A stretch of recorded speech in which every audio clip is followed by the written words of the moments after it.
ሰላም ለእናንተ ይሁን። የዘመነ ጊዮን ኢንተርናሽናል ሚኒስትሪ ታዳሚዎች፣ ባለፈው ሳምንት የጀመርነውን ስለ እግዚአብሔር መንግስት መምጣትና ስለ እግዚአብሔር መንግስት መገለጥ የጀመርነውን ክፍል ዛሬ በክፍል 2 እንቀጥለዋለን። በዚህኛው ክፍል ሰፋ አድርገን የምናየው እንዳለፈው ጊዜ ስለ እግዚአብሔር መንግስት መገለጥ ሳይሆን ስለ እግዚአብሔር መንግስት መምጣት ማለትም ስለ ቤተ ክርስቲያን ሙላት የሚሆን ነው የሚሆነው። የዚህ ሚኒስትሪ አገልግሎትም ቤተ ክርስቲያንን ወደ ሙላት የሚገፋትን ማናቸውንም አገልግሎት መፈጸም ነው። ይህ የእግዚአብሔር ሐሳብ ወይም መለኮታዊ መርሃ ግብር ስለሆነ ባለፈው እንዳልነው ከእግዚአብሔር መንግስት መገለጥ በፊት የእግዚአብሔር መንግስት መምጣት ይቀድማል። የመንግስቱ መምጣት ነው የሚቀድመው። በመንግስቱ መምጣት በምድር ያለችው መንግስተ እግዚአብሔር ሙላትን ታገኛለች። ሙላትን ያገኘችው መንግስተ እግዚአብሔር ለመገለጥ የተዘጋጀች ትሆናለች። በክርስቶስ ዳግም ምጽአት የሚሆነው ነገር መገለጥ ነው። በቆሎሳስያስ ምዕራፍ 3 ቁጥር 4 ላይ የሚናገረው ይሄንን ነው። ሕይወታችሁ በክርስቶስ ተሰውሯል፣ እርሱ በሚገለጥበት ጊዜ እናንተም ከእርሱ ጋር አብራችሁ ትገለጣላችሁ ይላል። ያ የመገለጥ ጊዜ ነው። የክርስቶስ ዳግም ምጽአት የመገለጥ ጊዜ ነው። የመንግስቱ መገለጥ ጊዜ ነው። በዛን ጊዜ የእግዚአብሔር ልጆች ይገለጣሉ። በዛን ጊዜ ስነ ምህዳሩ ይገለጣል። በዛን ጊዜ አዲሱ ሰማይና ምድር ይገለጣል። ከዛ በፊት ያለው ጊዜ ግን የእግዚአብሔር መንግስት በመንፈስ ወንዞች መለቀቅ በኩል መምጣት ነው። እሱም እየመጣ ለመንግስተ እግዚአብሔር ሙላትን እየሰጠ ይሄዳል። ስለዚህ አሁን እኛ የምናገለግለው ስለ ሙላት ነው። የምናገለግለው ስለ እግዚአብሔር መንግስት መምጣት ነው። የእግዚአብሔር መለኮታዊ አጀንዳ ይሄ ስለሆነ ባለፈው ሳምንት በሚቀጥለው ሳምንት እናነሳዋለን ያልነውን በእግዚአብሔር ቀኝ ስለመቀመጡ በእግዚአብሔር ቀኝ የመቀመጡም ዓላማ ዛሬ እሱን አንስተን የምናይ ነው የሚሆነው። ምክንያቱም ጌታ ኢየሱስ ክርስቶስ እንዲህ ያለውን መረዳት ለደቀ መዛሙርቱ ስለሰጠ ነው እነሱ ጋር የነበረው የአስተሳሰብ ቅኝት የተቀየረው። እኛም ጋር ያለው የአስተሳሰብ ቅኝት እንዲቀየር ኢየሱስ ክርስቶስ በአብ ቀኝ የተቀመጠው ለምን እንደሆነ መረዳት ያስፈልገናል ማለት ነው። በመጀመሪያ ደረጃ ራሱ የቃሉም ትርጉም ፍቺም እንደሚገባ የተረዳ ነው አይመስለንምና እሱን በማስረዳት ነው የምጀምረው። ኢየሱስ ክርስቶስ መጥቶ ሊያደርገው በአካል ሊያደርገው የነበረው ዋናውን ነገር ካደረገ በኋላ ቀጣዩን ነገር የሚያደርገው እርሱ ሄዶ በአብ ቀኝ ተቀምጦ እንደሆነ ትንቢቶች አስቀድመው ነው የተነበዩት። ለዚህ ነው በመዝሙር 110 ቁጥር 1 እና 2 ላይ ኤሎሂም አዶናይን ጠላቶችህን የእግሮች መቀመጫ እስካደርግልህ ድረስ በቀኜ ተቀመጥ አለው ያለው። በዛ ክፍል ላይ የተነገረው ትንቢታዊ መልእክት ያን ጊዜ እስራኤላውያን ገብቷቸው ቢሆን ኖሮ ደቀ መዛሙርቱን ጨምሮ ማለት ነው ከፍተኛ ግራ መጋባት ውስጥ አይገቡም ነበር። እነሱ የተረዱት መጥቶ የሚቀር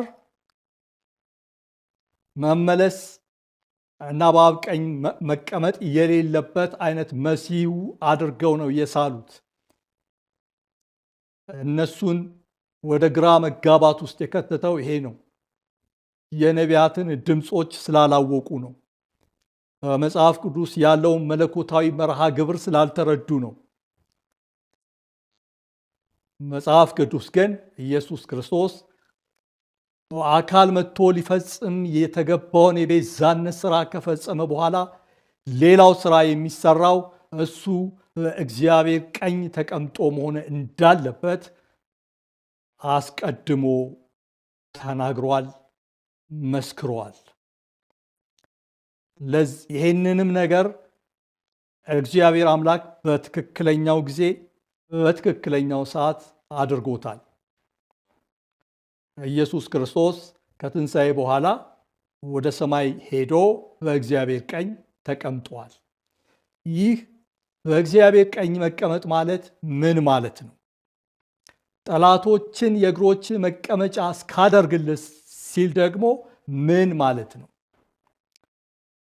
ይሄን ግልጽ ለማድረግ እንግዲህ ብዙ ክፍሎችን ማየት ሊኖርብን ነው። መጽሐፍ ቅዱስ የእግዚአብሔር ቀኝ ሲል የሚናገረው ስለ መንፈስ ቅዱስ ነው። የሥላሴ አንዱ አካል ስለሆነው ስለ መንፈስ ቅዱስ ነው የሚናገረው እንጂ ስለ አቅጣጫ ወይም ስለሆነ ነገር አይደለም የሚናገረው። የእግዚአብሔር ቀኝ ብሎ ሲናገር የሚናገረው ስለ መንፈስ ቅዱስ ማለትም ከመለኮት አንዱ ስለሆነው ስለ መንፈስ ቅዱስ ነው። መለኮት ሶስት አካል አንድ መለኮት እንደሆነ እናውቃለን። ሶስት አካላት ሶስት ባህሪያት አሏቸው። መንፈስ ቅዱስ ካሉት ባህሪያቶች አንዱ ከዋኝነት እና ኃይል ነው። ብዙ ጊዜ ስለ ኃይል ጋር ተያይዞ መንፈስ ቅዱስ ይነሳል። አዎ፣ ግን መንፈስ ቅዱስ ማለት ኃይል ማለት አይደለም። መንፈስ ቅዱስ ሰብዕና ነው። ኃይል ግን የመንፈስ ቅዱስ ባህሪው ነው። ከዋኝነት የመንፈስ ቅዱስ ባህሪው ነው። በመለኮት ዘንድ በአካላቱ ዘንድ ባህሪያት አሉ። ሶስቱም አካላት የየራሳቸው ባህሪያት አሏቸው። እኛ የሰው ልጆች በመለኮት ምሳሌና መልክ የተፈጠርነው ማለትም እኛ ራሳችን ሥላሴ የሆንነው ማለት ነው። ሥላሴ ማለት በነገራችን ላይ ሶስት በአንድ እንደማለት ነው። አንድ መለኮት ሶስት አካል እንደሆነ ወደ ሰው ሲመጣ ደግሞ አንድ ሰብዕና ሶስት አካል ማለት ነው። ማለትም መንፈስ፣ ነፍስ፣ አካል ማለት ነው። እኛም በመለኮት አምሳል ስለተፈጠርን ምሳሌያችን የሥላሴ ነው። በአንድ ሰውነት ውስጥ በአንድ ሰብዕና ውስጥ ሶስት አካላት አሉ። መንፈስ፣ ነፍስ፣ አካል። ሶስቱም የተለያየ ባህሪ ነው ያላቸው። እንደዚሁ ደግሞ በመለኮት መልክ ስለተፈጠር መለኮትም ሶስቱም አካላት ባህሪያት እንዳሏቸው እኛም ጋር ያሉት መንፈስ፣ ነፍስ እና አካል የየራሳቸው ባህሪያት አሏቸው። በመለኮት ዘንድ መጀመሪያ ቃል ነበረ፣ ቃልም በእግዚአብሔር ዘንድ ነበር፣ ቃልም እግዚአብሔር ነበር የተባለለት ያ የመለኮት አካል የሆነው እርሱኛው ባህሪው ኩነት ነው። ኩነት ማለት መሆን ማለት ነው። ከዋኝነት ሳይሆን ኩነት ማለት ነው። ምናልባት ይህ ቃላት አዲስ ሊሆንባችሁ ይችላል። ባህሪ ነው። የእርሱ ያ በመጀመሪያ ቃል ነበረ፣ ቃልም በእግዚአብሔር ዘንድ ነበረ፣ ቃልም እግዚአብሔር ነበር የተባለለት እርሱ የመለኮት የሥላሴ አንዱ አካል የሆነው ባህሪው ኩነት ነው። የመንፈስ ቅዱስ ደግሞ ባህሪ ከዋኝነት ነው። የአብ ባህሪ ደግሞ ፈቃድ ነው።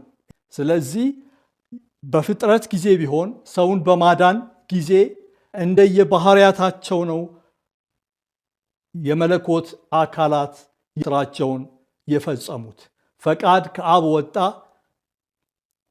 ቃል ራሱን ሰጠ፣ ማለትም ሰው ለመሆን ራሱን ሰጠ፣ ክህነት ስለሆነ ማለት ነው። ራሱን የሰጠውን ቃልን ሰው ለመሆን ራሱን የሰጠውን ቃልን መንፈስ ቅዱስ ሰው አድርጎ አዘጋጀው። ስጋን አዘጋጀህልኝ ተብሎ እንደተጻፈ ማለት ነው። በድንግል ማርያም ማኅፀን ውስጥ ቃልን ሰው አድርጎ ያዘጋጀው መንፈስ ቅዱስ ነው፣ ባህሪው ከዋኝነት ስለሆነ።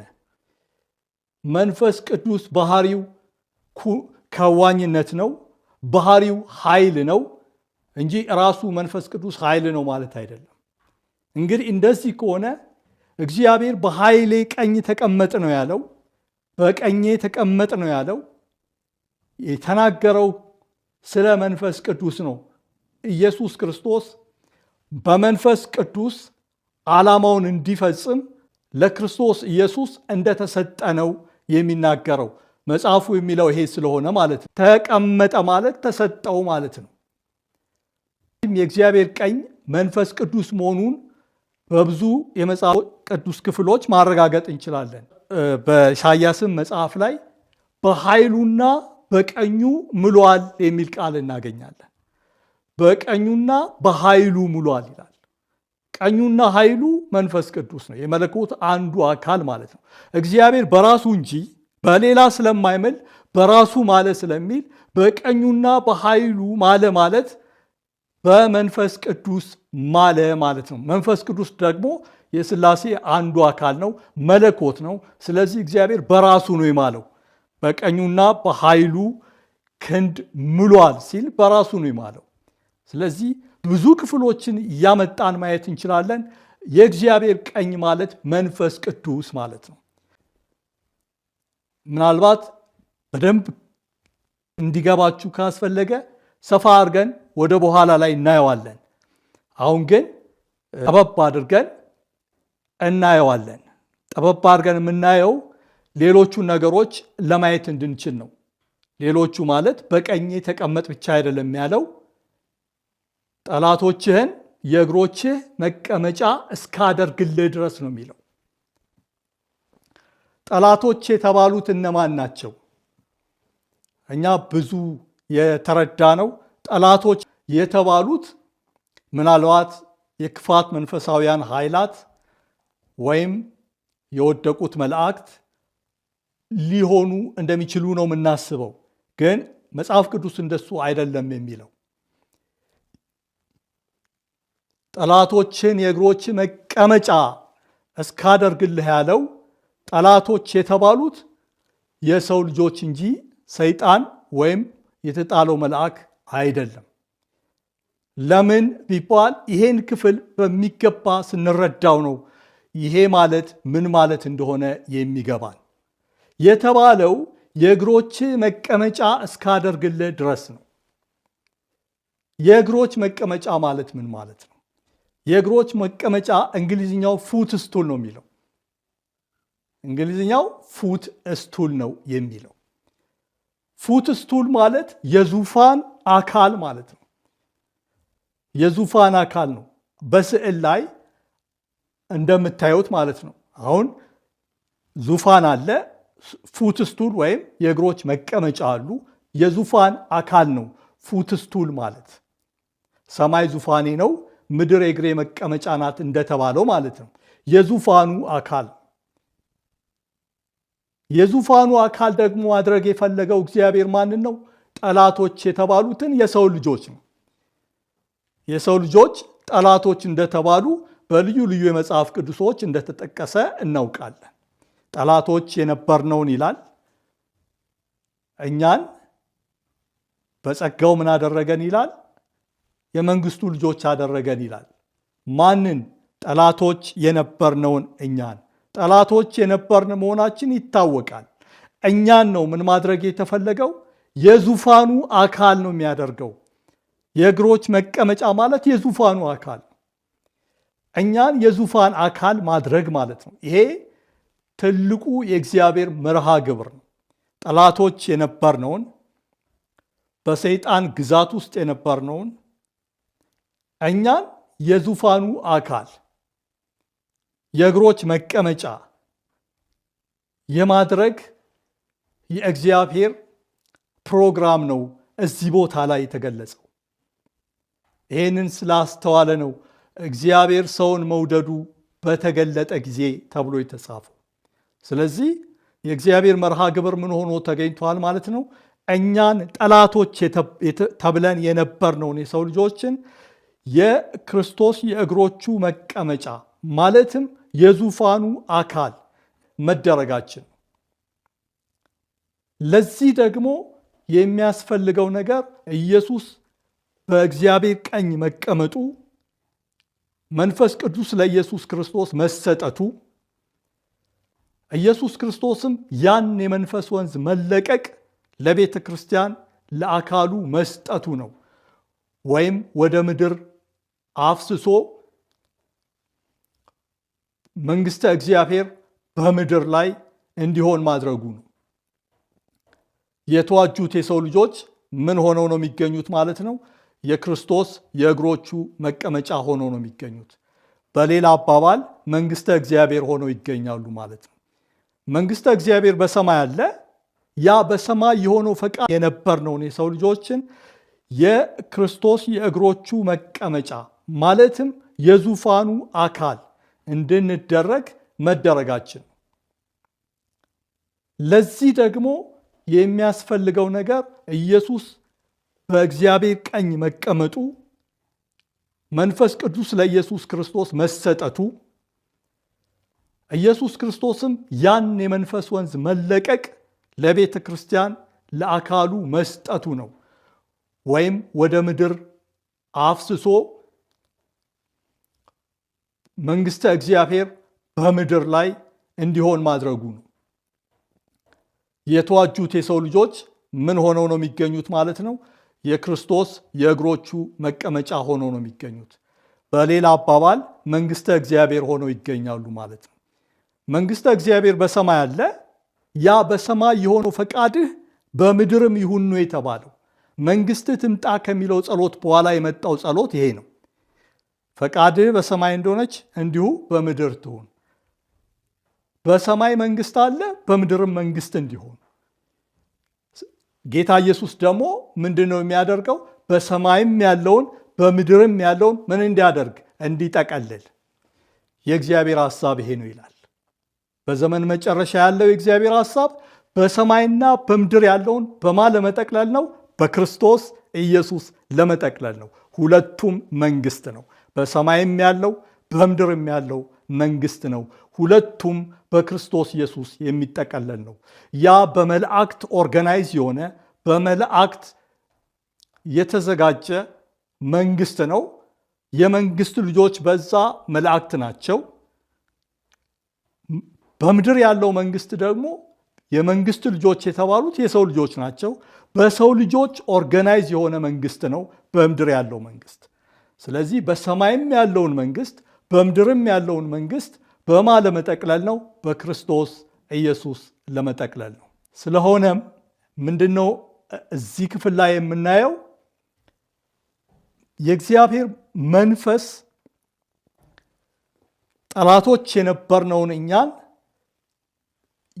የእግዚአብሔር መንግሥት አካል የዙፋኑ አካል ያደርገን ዘንድ አሁን በስራ ላይ አለ ማለት ነው። ይሄንን የሚያደርገው ደግሞ መንፈስ ቅዱስ ነው። የመንፈስ ቅዱስ ባህሪ ምንድን ነው ብለናል? ከዋኝነት ነው ብለናል። ባህሪው ነው። ስለዚህ አሁን እየሆነ ያለው ነገር ምንድን ነው ማለት ነው? እኛ የሰው ልጆች የእግሮቹ መቀመጫ የዙፋኑ አካል መንግስቱም እየተደረግን ነው ያለ ነው። ጠላቶቹ ሁሉ የእግሮቹ መቀመጫ ተደርገው እስኪያልቁ ድረስ በአብ ቀኝ እንደተቀመጠ ሊቆይ ይገባዋል። የመንፈስ ወንዞች መለቀቅ የሚሰጡት ለምንድን ነው ተብሎ ቢባል የመንፈስ ወንዞች መለቀቅ የሚሰጡት ጠላቶችን የእግሮች መቀመጫ ለማድረግ የሰው ልጆችን በሕዝቅኤል 47 እንዳያችሁት ከቁጥር 1 ጀምሮ ያለው የመንፈስ ወንዝ መለቀቅ ሲጀምር ከመድረኩ ደጃፍ ነው። የሚያረሰርሰው ለዛ ቅርብ የሆኑትን ነው። እያረሰረሰ ሄዶ ግን መጨረሻ መዳረሻው ሙት ባህር ነው ወይም የአረባ ባህር ነው። ለዚህ ነው እየሄደ ምን ወደ ማድረግ ይደርሳል ማለት ነው። ያልተወረሱትንም ሁሉ እየወረሰ ልበ ደንዳኖችን ጭምር እየወረሰ ከገሃነም ደጆች ሰዎችን እያስጣለ እነሱን ሁሉ እየወረሰ ይሄዳል ማለት ነው። ምንም እንኳን ሁሉም ይድናሉ ባይባልም የሕዝቅኤልን መጽሐፍ ስናነበው እዛ ምዕራፍ ላይ ወንዙ ሄዶ እየፈወሰ ሕይወትን እየሰጠ እየፈወሰ ይሄዳል ይላል። ይሄዳል አለ እስከ አረባ ባህር ወይም እስከ ሙት ባህር ነው የሚሄደው ይላል። ግን ደግሞ አለ የማይፈወስ የማይድን አለ፣ እሱም ደግሞ ስሙ ዕቋሪ ይባላል ይላል ሕዝቅኤል 47 ላይ ያለው ክፍል። የማይፈወስ አለ የማይድን አለ ይላል። ያ ሙላት ያለው ወንዝ መጥቶ እንኳን ያ ማንም ሊሻገረው የማይችል ወንዝ መጥቶ እንኳን የማይድኑ ሰዎች አሉ። ይሄ ማለት ምን ማለት ነው? በሺህ ዘመኑ ጊዜ እንኳን የማይድኑ ሰዎች አሉ። በሺህ ዘመኑ ጊዜ የማይድኑ ሰዎች አሉ። አራተኛው የመንፈስ ወንዝ በተለቀቀበት ሙላት በቤተ ክርስቲያን በሆነበት በዛ ጊዜ እንኳን የማይድኑ ሰዎች አሉ። እነዚህ የማይድኑ ሰዎች በኋላ ላይ ጎግ ማጎግ ሲነሳ ማለትም ሰይጣን ከሺህ ዓመት በኋላ ሲፈታ ከማጋር ህብረት የሚያደርጉ ናቸው። ከጎግ ማጎግ ጋር ህብረት የሚያደርጉ ናቸው። ዳሩ ግን እዚህ ጋር የምናየው ቅድም እንዳልነው ሲጀምር የጀመረው ከመድረኩ ከመቅደሱ መድረክ አጠገብ ካለው ጀምሮ ነው የጀመረው። የመንፈሱ መፍሰስ ያረሰረሰው እሱን ነው። ማለትም ወደ ገዛ ወገኖቹ መጣ ተብሎ እንደተጻፈ መጀመሪያ ለእስራኤላውያን ሊቀርብ ይገባል እንደተባለ እንደዚሁ መጀመሪያ የፈሰሰው የመንፈስ ወንዝ በኢየሩሳሌም ነው። የቀረበውም ለነሱ ነው። መዳን ቢሆን የመንግስት ልጅ መሆን ቢሆን መጀመሪያ የቀረበው ለነሱ ነው። ቀጥሎ ግን ለአሕዛብ ሁሉ ቀርበዋል። ያም ደግሞ አሕዛብም ሲባል ደንዳና ልብ ያላቸው አሕዛብ አሉ። ለእግዚአብሔር መንግስት ደግሞ ቅርብ የሆኑ ህዝቦች አሉ። ለምሳሌ እኛን ኢትዮጵያውያንን ብንመለከት ስለኛም እንደተጻፈ ማለት ነው። በዛኛው ዘመን ለኪዳኑ ቅርብ የሆነ ህዝብ ነበር። ምን ማለት ነው? ራሳቸውን ወደ እግዚአብሔር መንግስት በጣም ያቀረቡ ህዝቦች ነበሩ። ይሄን የሚለው ራሱ መጽሐፍ ቅዱስ ነው። የኢትዮጵያ ልጆች ለእኔ እንዳናንተ አይደሉምን ብሎ መጽሐፍ ቅዱስ የመሰከረው ነው። በዛን ጊዜ ኢትዮጵያውያን ራሳቸውን በጣም አቅርበው ነበር። ስላቀረቡ ማለት ነው። ሌሎቹ ደግሞ በጣም ሩቅ ነበሩ። ስለዚህ እግዚአብሔር አምላክ የመጀመሪያውን የመንፈስ ወንዝ መለቀቅ ጅማሬ መነሻ በኢየሩሳሌም ቤተክርስቲያን አደረገ። የሁለተኛውን የመንፈስ ወንዝ መለቀቅ ጅማሬ ወይም መነሻ የሚያደርገው የኢትዮጵያን ምድር ወይም ደግሞ በኢትዮጵያ ያሉትን ክርስቲያን ወገኖችን ነው። ከዛ በኋላስ ሶስተኛው የመንፈስ ወንዝ መለቀቅ አሁን በሌላ እምነት ውስጥ ያሉት በመካከለኛው ምስራቅ ውስጥ ያሉት እነሱ ጋር ነው ያ መንፈስ የሚፈሰው። ሶስተኛው የመንፈስ ወንዝ መለቀቅ እነሱ ጋር ነው የሚፈሰው። መጀመሪያ እነሱን ግን ወደ መዳን ያመጣቸዋል። ወደ መዳን ካመጣቸው በኋላ ሶስተኛው የመንፈስ ወንዝ መለቀቅ እነሱ ጋር ነው የሚሆነው። መጽሐፉ እንደዛ ስለሚል በአሦር ምድር የሚሄድ ነው ይላል። በዘፍጥረት ምዕራፍ 2 ላይ ያለው ክፍል ሶስተኛው ወንዝ በአሦር ምድር የሚሄድ ነው ይላል። ይህንን በስፋት ነው የምናየው በኋላ ላይ። አራተኛው ደግሞ ኤፍራጥስ ነው ይላል። ኤፍራጥስ ልበደንዳኖች የተባሉትን እነሱን ጭምር ለመማረክ የሚፈስ ሙላት ያለው ወንዝ ነው። ለዚህ ነው በመዝሙር መጽሐፍ ላይ ይሁዳ የኔ ነው ካለ በኋላ ፍልስጤም ይገዙልኛል፣ ወደ ኤዶምያስ ማን ይመራኛል? ጫማዬን በኤዶምያስ ላይ እዘረጋለሁ አለ ጌታ።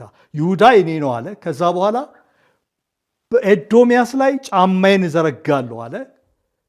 ከዛም ደግሞ ፍልስጤም ይገዙልኛል አለ። ከዛ ደስ ወደ ጽኑ ሕዝብስ ማን ይመራኛል? ማን ይወስደኛል አለ።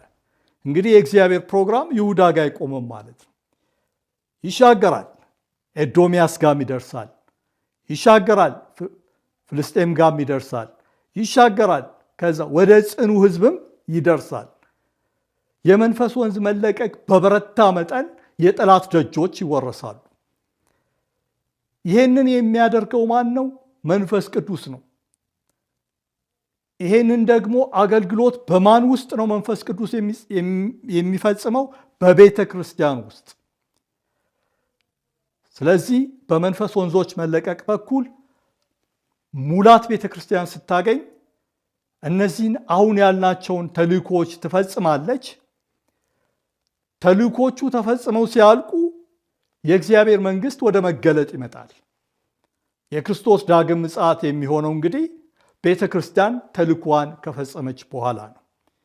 ቤተ ክርስቲያን ተልእኳን እንድትፈጽም ግን መጀመሪያ ምን ልታገኝ ያስፈልጋታል? ሙላትን ልታገኝ ያስፈልጋታል።